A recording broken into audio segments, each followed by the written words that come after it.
Welcome back, misfits, underdogs, and little lunatics. Chapter 10 Halloran. The cook didn't conform to Wendy's image of the typical resort hotel kitchen personage at all. To begin with, such a personage was called a chef. Nothing so mundane as a cook. Cooking was what she did in her apartment kitchen when she threw all the leftovers into a greased Pyrex casserole dish and added noodles. Ew. I grew up with that shit. My mom was queen of casseroles. That's why I went and worked in a restaurant as soon as I turned 16 because we got discounted meals because I hated her casserole cooking. Anyway, further, the culinary wizard of such a place as the Overlook, which advertised in the resort section of the New York Sunday Times, should be small, rotund, and pastry faced, rather like the Pillsbury Doughboy. He should have a thin pencil line mustache like a 40s musical comedy star, dark eyes, a French accent, and a detestable personality. Halloran had the dark eyes, and that was all. He was a tall black man with a modest afro that was beginning to powder white. He had a soft southern accent, and he laughed a lot, disclosing teeth too white and too even to be anything but 1950 vintage Sears and Roebuck dentures.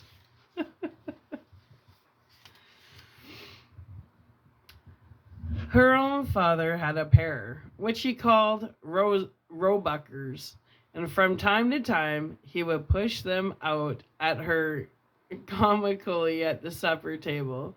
Always. Wendy remembered now, when her mother was out in the kitchen getting something else or on the telephone, Danny had stared up at this black giant in blue serge, and then he had smiled with Halloran picked him up easily. Oh, fuck me.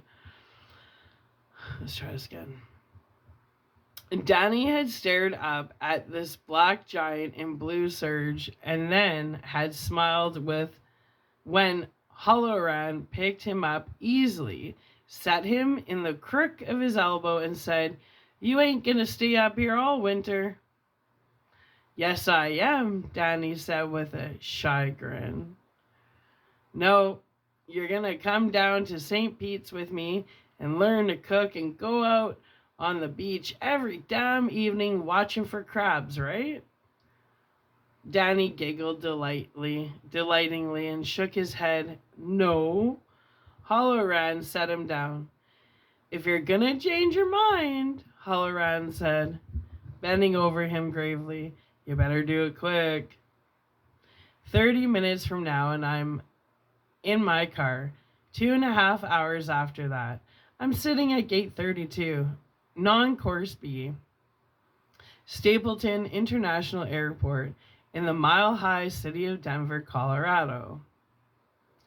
3 hours after that, I'm renting a car at the Miami airport and on my way to sunny St. Pete's, waiting to get into my swim trunks and just laughing up my sleeve at anybody stuck and caught in the snow. Can you dig it, my boy?" "Yes, sir," Danny said, smiling. Halloran turned to Jack and Wendy. "Looks like a fine boy here." We think he'll do," Jack said and offered his hand. Halloran took it. "I'm Jack Torrance, my wife Winifred. Danny, you've met."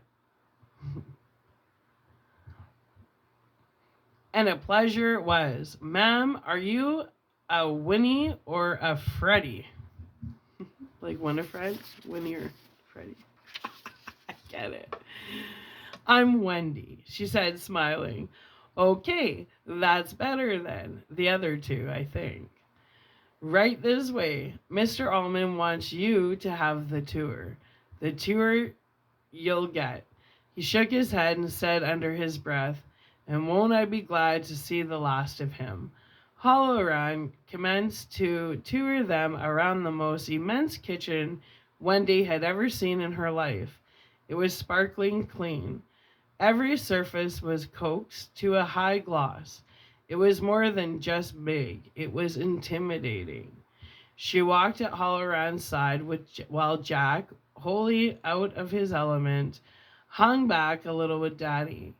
A long board hung with cutting instruments, which went all the way from paring knives to two-handed cleavers, hung beside a four-basin sink.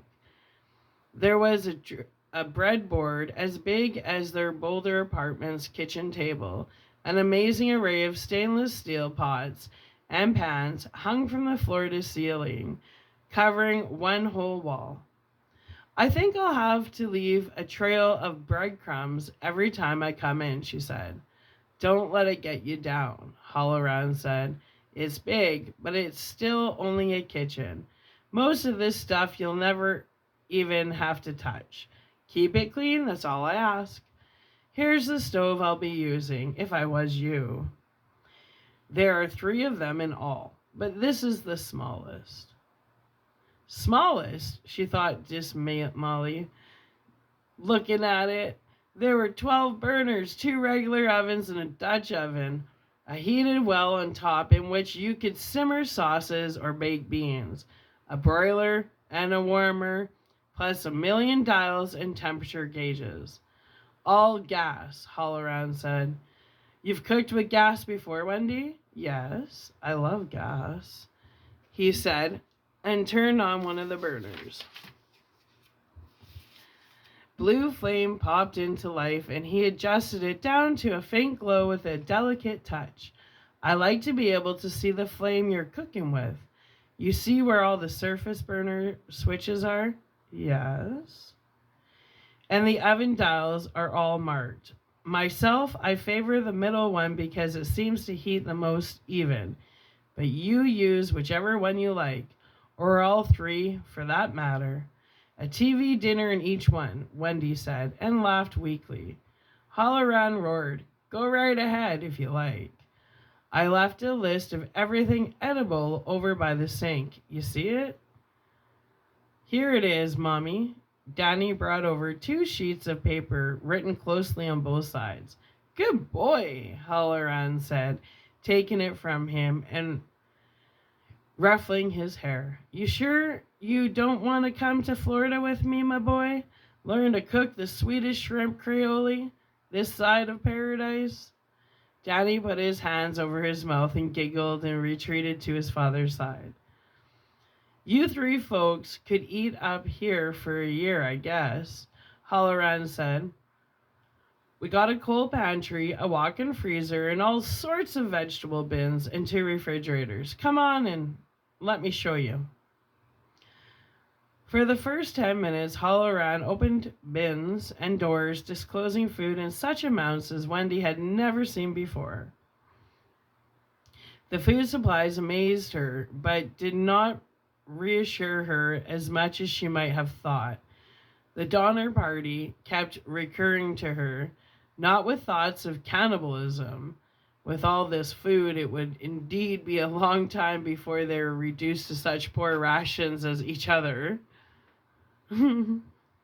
But with the reinforced idea that this was indeed a serious business, when snow fell, getting out here would not be a matter of an hour's drive to Sidewinder, but a major operation.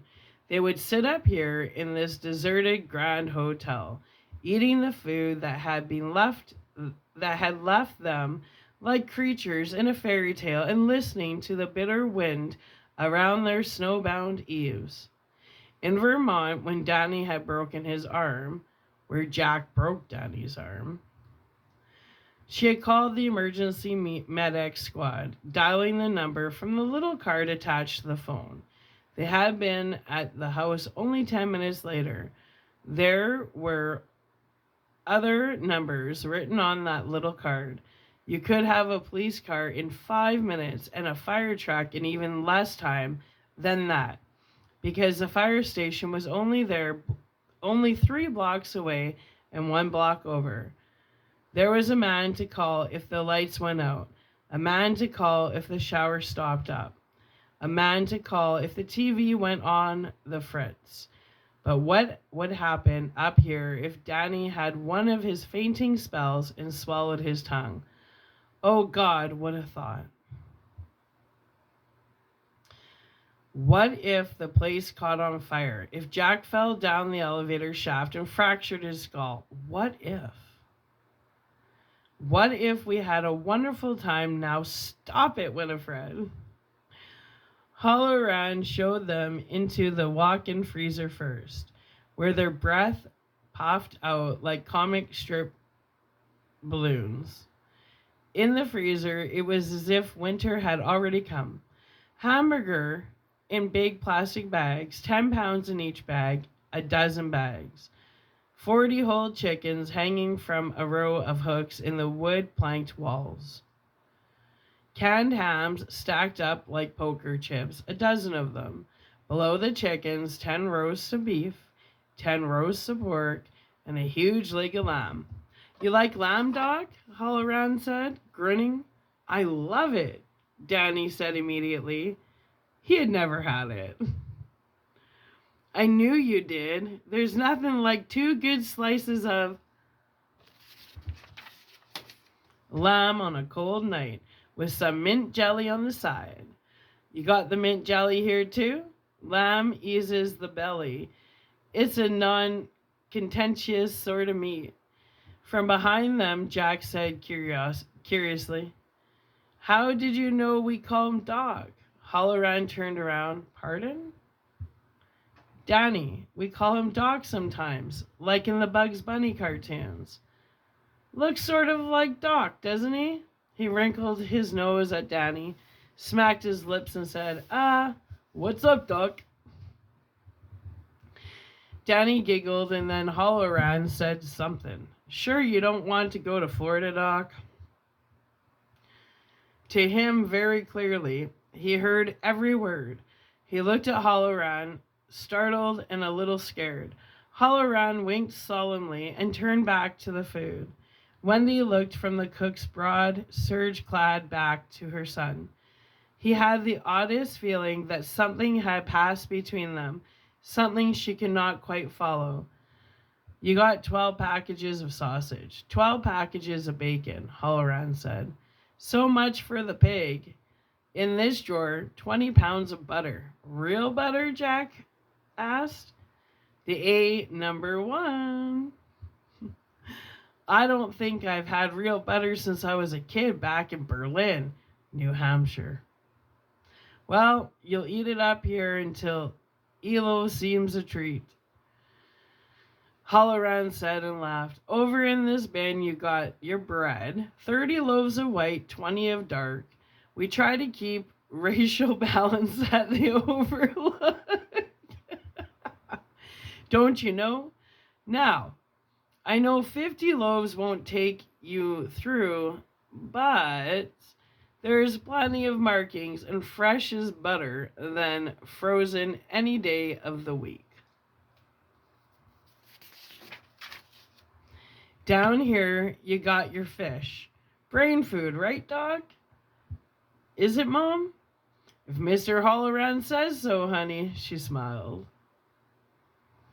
Danny wrinkled his nose. I don't like fish. You're dead wrong, Halloran said. You just never had any fish like that you liked.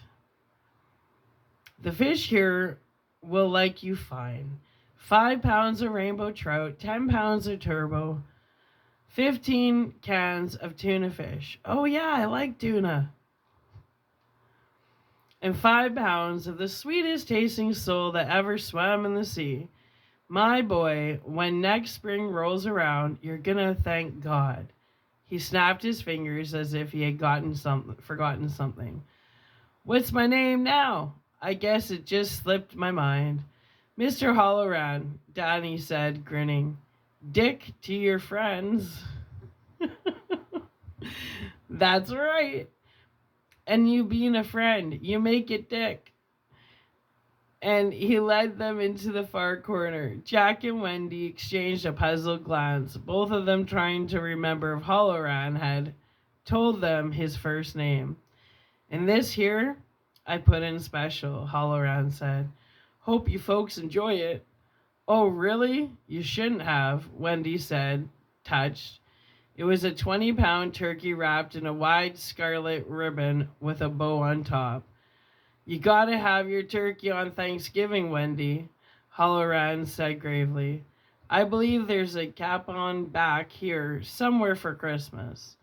Doubtless you'll stumble on it. Let's come on out of here now before we all catch the pneumonia. Right, Doc?" "Right." There were more wonders in the coal pantry. 100 boxes of dried milk. Halloran advised her gravely to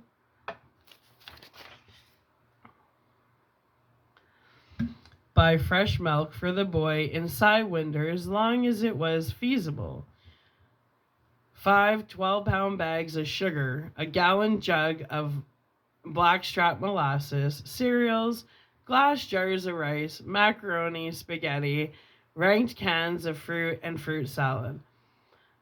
A bushel of fresh apples that scented the whole room with autumn, dried raisins, prunes, and apricots.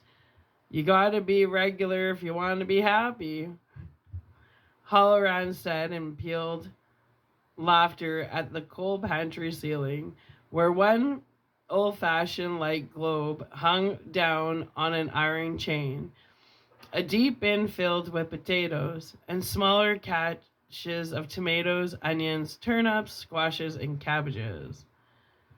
"My word," Wendy said as they came out. But seeing all that fresh food after her $30 a week grocery budget so stunned her that she was unable to say just what her word was. "I'm running a bit late," Halloran said, checking his watch, "so I'll just let you go through the cabinets and the fridges as you get settled in. There's cheeses, canned milk, sweetened condensed milk, yeast, baking soda, a whole bag full of those table talk pies, a few bunches of bananas that ain't even near to be ripened yet." "Stop," she said, holding up a bag and laugh.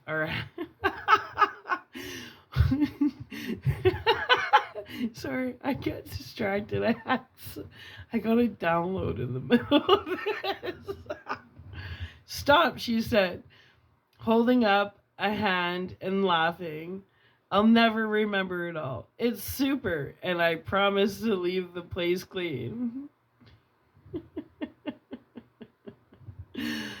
That's all I can't share my download, but it's pretty funny. "That's all I ask," he said to Jack. "To Mr. Allman give you the rundown on the rats in his belfry?" Jack grinned. He said there were possibly some in the attic, and Mr. Watson said there might be some more down in the basement.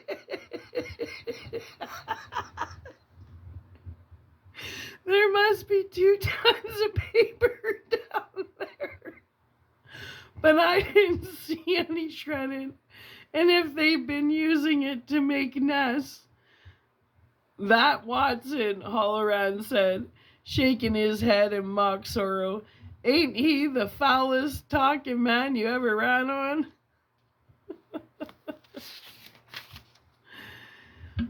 "He's quite a character," Jack agreed. His own father had been the foulest talking man Jack had ever run on. "It's sort of a pity," Halloran said, leading them back toward the wide swinging doors that gave on the overlooked dining room.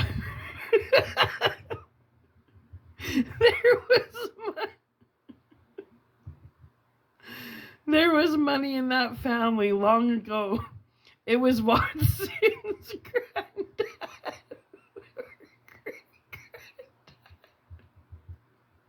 I can't remember which that built this place. "So I was told," Jack said. "What happened?" Wendy asked. "Well, they couldn't make it go." I'm sorry. It's something completely unrelated. Oh my fuck. It's making me laugh. Okay, let's go again. There was money in that. Oh.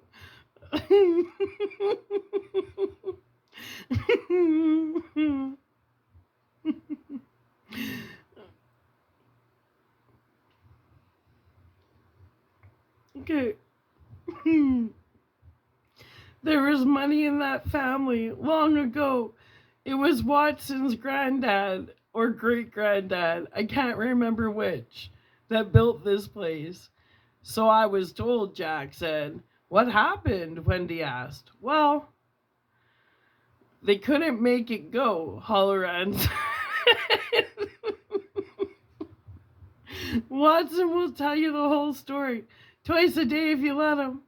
The old man got a bee in his bonnet about the place. He let it drag him down, I guess. He had 2 boys and one of them was killed in a riding accident on the grounds, while the hotel was still a building. That would have been 1908 or 1909. The old man's wife died of the flu, and then it was just the old man and his youngest son. They ended up getting took on as caretakers in the same hotel the old man had built.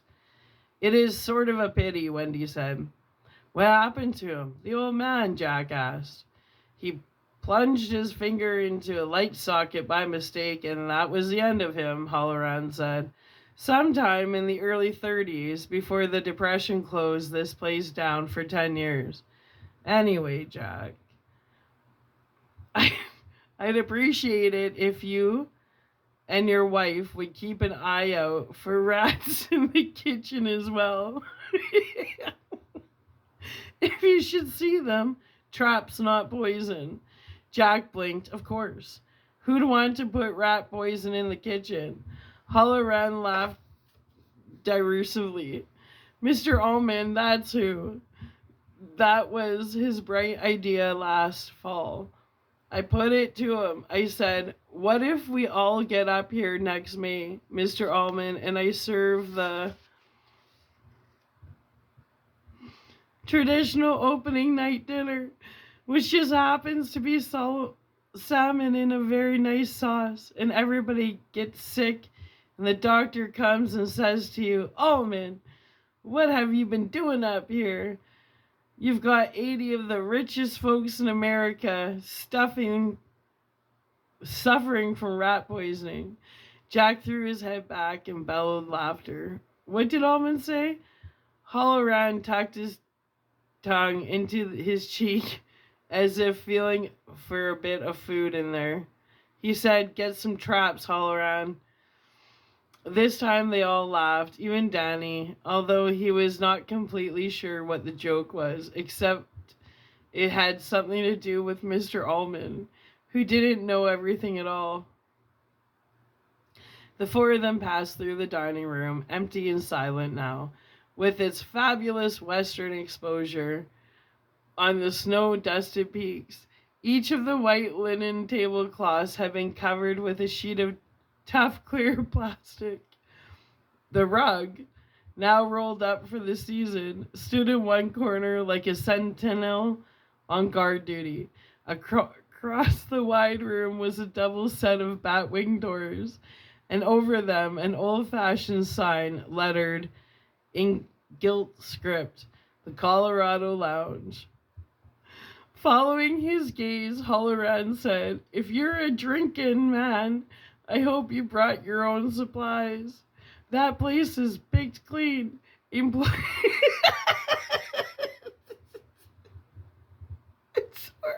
I just got these visions of something completely unrelated.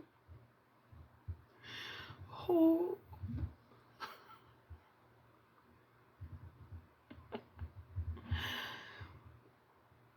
Employees party last night, you know. Every maid and bellhop in the place is going around with a headache today, me included. I don't drink, Jack said shortly. They went back to the lobby.